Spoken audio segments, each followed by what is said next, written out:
Great little tip for you today. And you may have seen this before, but something I picked up somewhere along the way. Let's say you've got a gig coming up, you don't have a spare set of strings, or you don't have time to change them, but your strings are kind of dead. And I often play my basses until the strings are a little dead, and I actually sweat quite a lot with my left hand, so sometimes the strings will just go dead on me.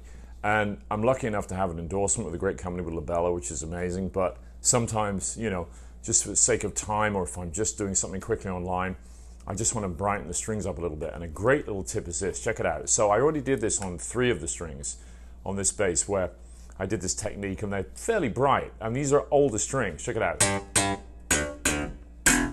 They've got some life in them. Now the A string, I didn't do this technique to yet. Now check it out. What you do is this, you loosen the string off, way down. I'm going to turn the volume down a bit just so it's not too obnoxious, but you can hear the string is really dead. All right, now what you do, loosen the string off. And I'm talking about until it's kind of almost falling.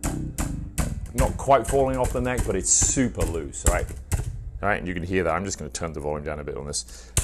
Now what I do is I just slap it against the fingerboard all along.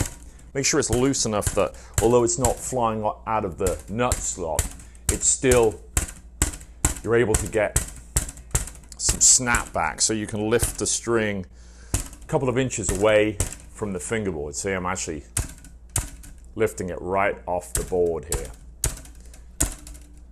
I'm letting it just hit the frets. Now, I think scientifically what we're doing is just dislodging any of the dirt and grime that's got caught in the windings over weeks or months or years, depending on how long they've been on there. And with this bass, because I've got quite a few basses in rotation that I use, my Moulins, this amazing exotic prototype J, which I love, and then I've got some 5s, and of course I've got the Walls, you know, my Wall from 1986 and the fretless. So there's a lot of basses in the rotation. So sometimes they get a little neglected, and I opened the case up, pulled this out yesterday, and just discovered how much I was loving playing this, but the strings were dead.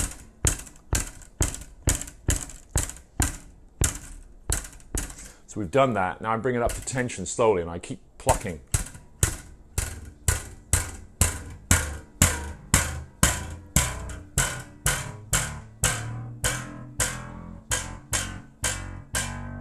Now you can hear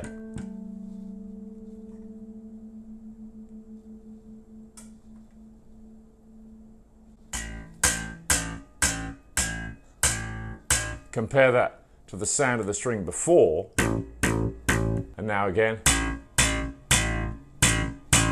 Haven't adjusted anything on here on the tone controls. That's like almost like a new string now, you know? So that's a great little hack. So these will stretch, you know, so treat them a little bit like a new string in terms of you've got to stretch it when you get it back up to pitch. Now, what I often do is I stretch it again here at the 12th, maybe a little here around the 20th fret, and then I do a couple of bends on the string. Go up the string a little. I'm no scientist when it comes to string design, but I'm imagining if you stretch it from numerous points, you're really optimizing. See how it's still stretched?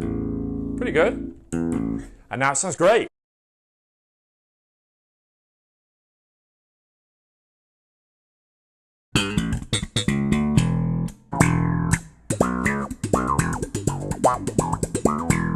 Take the envelope off, even though it's so fun to play with.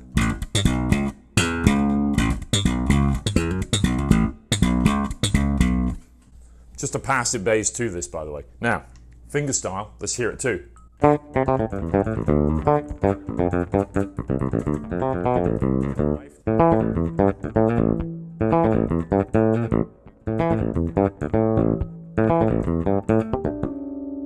Sounds good to me. If you like this, don't forget to check out my website, rufusphilpot.com. It's got a ton of cool material available for download. There's some full-length video lessons. There's a couple of very new PDFs. There's a bebop blues study etude. There's a classical prelude there. There's a bundle with those. And there's also, please subscribe to the channel, like it. And if you want to follow me on Instagram, there's about 16,000 people following me right now. And that's growing. And there's a ton, hundreds of free mini video lessons on that too. See you soon.